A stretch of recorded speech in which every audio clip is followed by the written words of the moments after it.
Sunlight, dearest sunlight.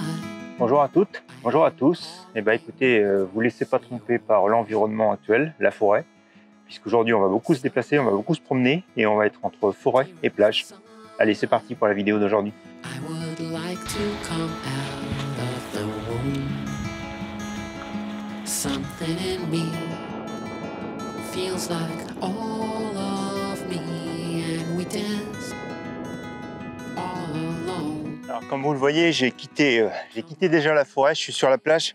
Ça fait un petit kilomètre que je marche et c'est un peu le sujet de la vidéo d'aujourd'hui, puisqu'aujourd'hui en fait je vais vous emmener sur l'île d'Oléron. On est sur l'île d'Oléron, je suis sur le sud-ouest en fait de l'île d'Oléron. Et donc on va passer ensemble cet après-midi, du moins ça va être une après-midi pour vous, pour moi, et j'espère 20 minutes pour vous, pas plus, de vidéos où je vais marcher et puis essayer de trouver différentes compositions. Alors pourquoi je suis venu par ici? Parce qu'en fait c'est une des côtes sur l'île d'Oléron qui est la plus impactée par l'érosion, comme vous pouvez le voir derrière moi. Les dunes ont été mangées par la mer cet hiver. Alors il faut savoir que par ici, c'est assez surprenant, mais la mer peut gagner 40 à 50 mètres par an en ce moment à cause de l'hiver, de la montée des eaux, des vagues qui sont beaucoup plus puissantes qu'ils l'étaient il y a quelques temps. Et donc cette côte continue à s'éroder au fur et à mesure du temps. Là, j'ai suivi les rails de chemin de fer du petit train de Saint-Trojan qui va aller jusque devant l'océan, là-bas au bout. Et tous les ans, donc, ils sont obligés de refaire les rails parce que les rails tiennent de moins en moins, parce que le sable continue à s'échapper dans la mer et donc à rendre le terrain plutôt instable. Donc voilà pour le petit cours environnemental sur l'île d'Oléron. Donc ici, comme je vous disais, sud-ouest, donc en face j'ai le continent. Donc pourquoi j'ai été intéressé par ce côté de l'île, c'est parce que justement il y a le continent en face. Donc alors ce matin on avait un temps beaucoup pluvieux, donc beaucoup de nuages. Là les nuages se sont dégagés, donc c'est plutôt intéressant au niveau du ciel. Mais malgré tout, en fait, quand on se balade un petit peu plus haut, comme il n'y a rien en face de l'océan, c'est toujours un peu difficile de composer les images s'il n'y a pas un coucher de soleil ou des choses comme ça. Parce que vous avez finalement le sable, l'océan et puis le ciel bleu ou quelques nuages dessus, mais vraiment pas grand chose de bien visible. Ici, ce qui va être intéressant, c'est que je vais pouvoir voir la mer et puis derrière, donc toute la partie du continent, du moins pour la première partie de la balade, puisqu'après on va se retrouver vraiment sur la partie océan. Donc voilà, envie de profiter, envie de se promener et puis envie de vous faire découvrir ce coin de l'île d'Oléron. Bien sûr, tout en prenant des photos et puis en partageant avec vous à la fois la prise de vue et les compositions. Allez, c'est parti pour la vidéo d'aujourd'hui. All I see is in light.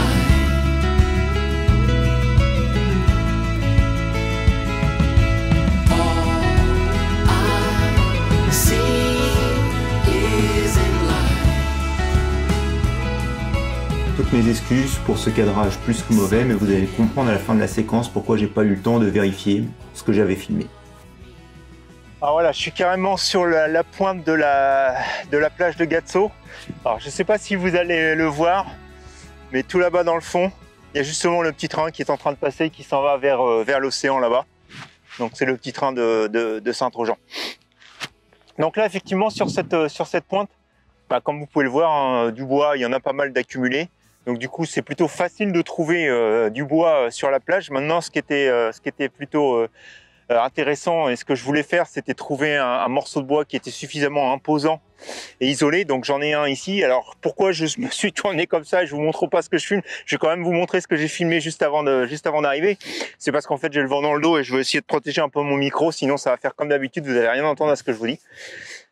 Donc voilà, donc je vais me mettre dans cette position. Donc je vais photographier avec le 14-30 mm qui est ici, avec cette idée de mettre en premier plan ce morceau de bois. Alors je vais attendre qu'il y ait du vent parce que tout à l'heure quand je filmais, le sable sec en fait s'en va vers la mer avec le vent, donc ça fait des traînées. Je trouve que c'est assez intéressant. Donc je vais essayer d'aller chercher des vitesses lentes. Alors c'est plutôt facile parce que sur cet objectif là j'ai le filtre polarisant variable qui est déjà monté en standard dessus.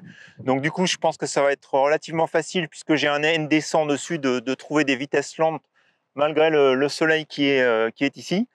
Donc forcément, on verra pas ma reine dans le fond, mais en tout cas, on va distinguer la côte dans le fond. Donc ça, c'est plutôt intéressant. Il y a cette bouée verte sur le côté, la bouée rouge de l'autre côté, mais je pense que la bouée rouge, je vais plutôt l'éviter. Je vais juste prendre au coin de l'arbre la bouée verte et puis le continent juste en face.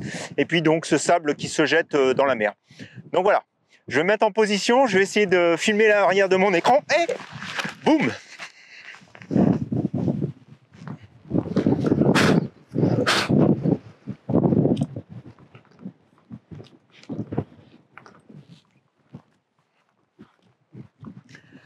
Donc voilà, comme je vous disais, il y a du vent.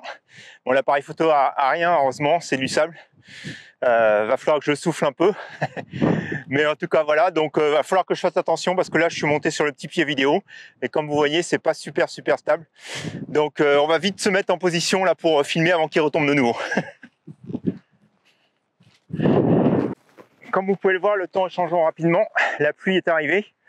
On a toujours le sable sur la plage là qui bouge, mais le vent a tourné un peu, ce qui fait que c'est un peu différent. En tout cas, je suis en position, donc là je suis sur le grand pied en carbone beaucoup plus stable. Je l'ai ancré dans le sable en plus pour qu'il soit plus stable. Mais donc on va y aller pour la composition. Donc je vais vous montrer ce que je suis en train de photographier. Alors écoutez, c'est quasiment mission impossible de filmer l'arrière de l'écran. Beaucoup trop de luminosité. Et donc du coup, avec toute cette luminosité, vous pouvez pas voir l'appareil de l'écran quand l'écran de l'appareil photo quand je le filme. Je vais y arriver.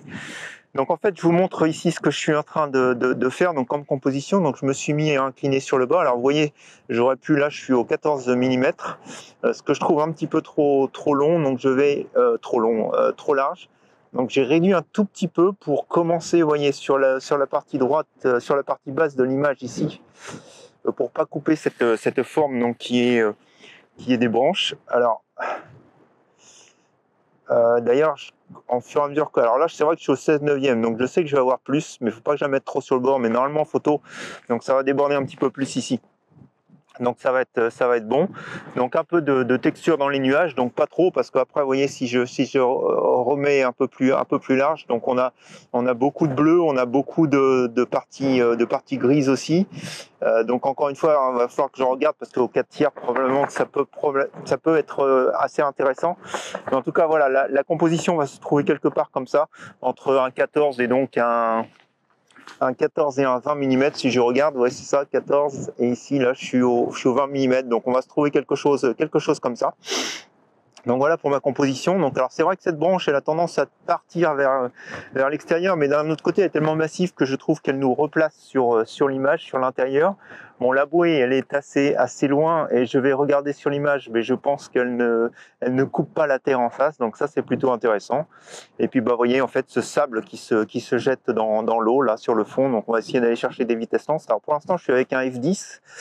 Je suis à du l'ISO 100 et je suis encore à 1/60 de seconde, donc je vais plutôt aller chercher des vitesses de l'intérieur du 1/10. Donc du coup je vais continuer à augmenter mon filtre ND sur le devant de l'appareil, et puis donc on va y aller pour l'image, et puis je vous laisse regarder le résultat final.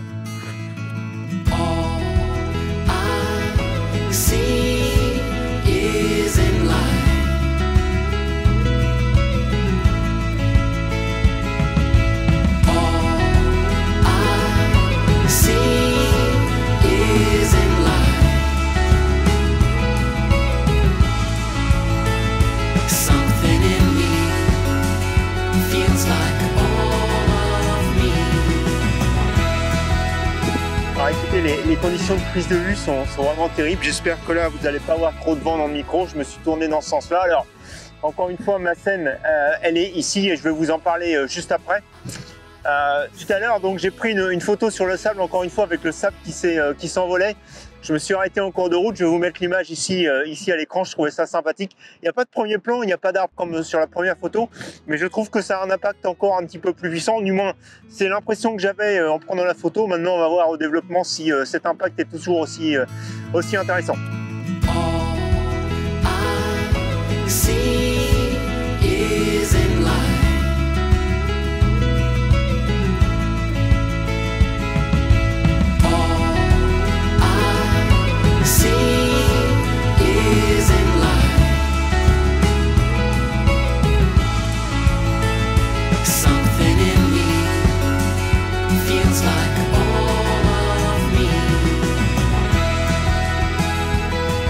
Donc là, on va prendre cette deuxième image.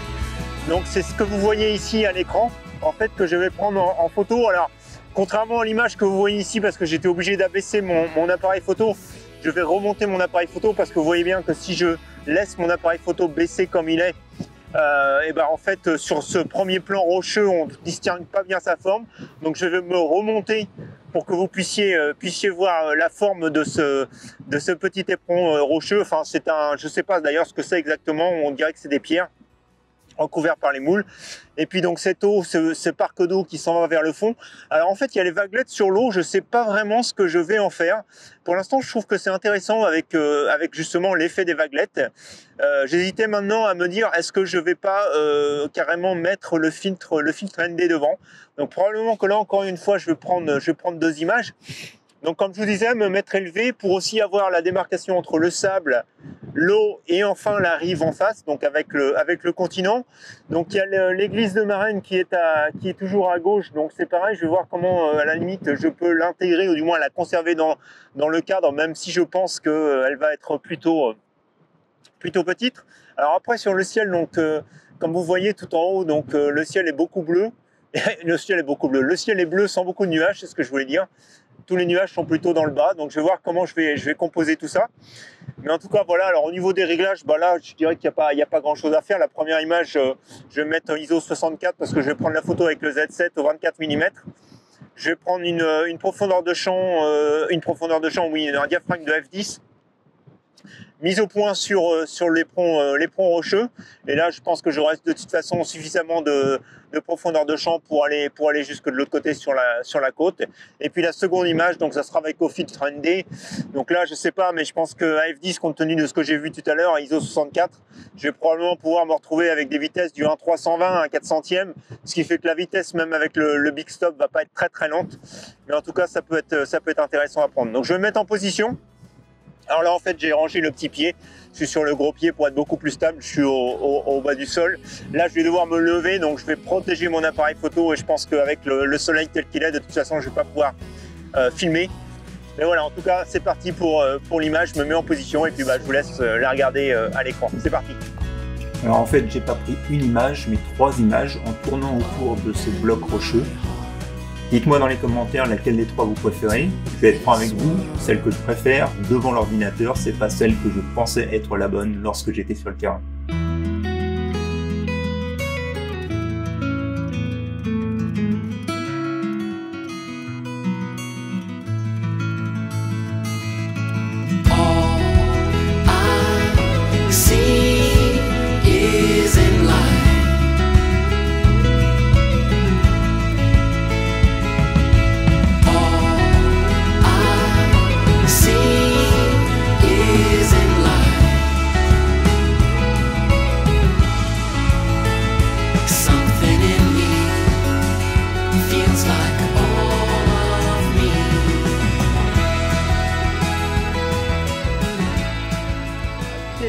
Les conditions de prise de vue sont vraiment, comme je vous disais, particulières. Donc c'est difficile de se mettre en place. Et plus je passe du temps à me mettre en place, et plus j'ai la marée qui monte. Donc je surveille ça de près aussi parce que j'ai pas envie d'être sous l'eau. Donc là j'ai pris les premières images. Donc en fait j'ai beaucoup tourné autour. Parce que cette forme en V, suivant que je la mets sur la gauche, sur la droite ou en face, donne des choses complètement différentes. Donc du coup j'ai pris plusieurs images. Vous les avez vues avant à l'écran. Maintenant, je me suis remis en place pour ce qui était, comme j'étais au départ, quand je vous ai donné l'explication de cette vidéo, je pense que c'est ici que je suis le mieux pour prendre cette photo. Je trouve que cette forme en V, finalement, nous emmène bien, avec l'eau qui part. Donc, je me suis remis ici. Et puis maintenant, je vais monter mon filtre ND. Donc, alors j'étais sur les images, j'étais au 1/160e à f10 et ISO 64. Donc, du coup, avec mon ND 100, si je regarde sur l'application Lee, je vais vous dire ça tout de suite, la vitesse. En fait, je vais tricher, je vais regarder sur le couvercle. Mais en gros, sur du 1/160e, on va se retrouver avec du 6 secondes à peu près de vitesse. Donc du coup, comme vous voyez avec le vent, je vais essayer de tenir au maximum mon pied pour éviter les vibrations de bouger et puis prendre cette photo. Donc voilà, maintenant je suis en position. on va prendre l'image et puis vous la regardez à l'écran. C'est parti.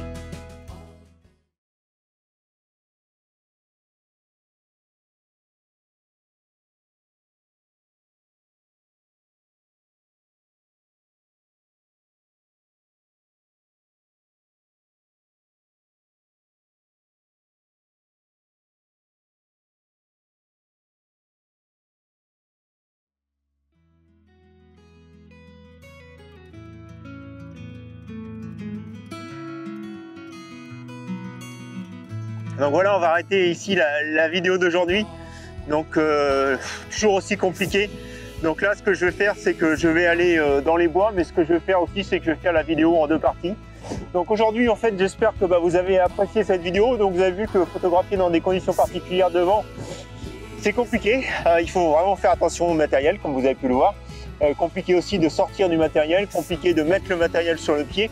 Compliqué de faire des pauses longues puisque le vent fait bouger le pied. Donc vous avez vu sur la dernière image, je vous avais parlé d'une vitesse de 8 secondes, puis finalement j'ai monté ma sensibilité pour aller à 2 secondes parce qu'à 8 secondes il y avait trop de vibrations et donc l'image n'était pas nette. Alors j'aurais pu composer avec celle que j'avais pris avant, mais bon, j'ai voulu faire tout sur une seule image et donc vous allez la voir juste après l'image finale.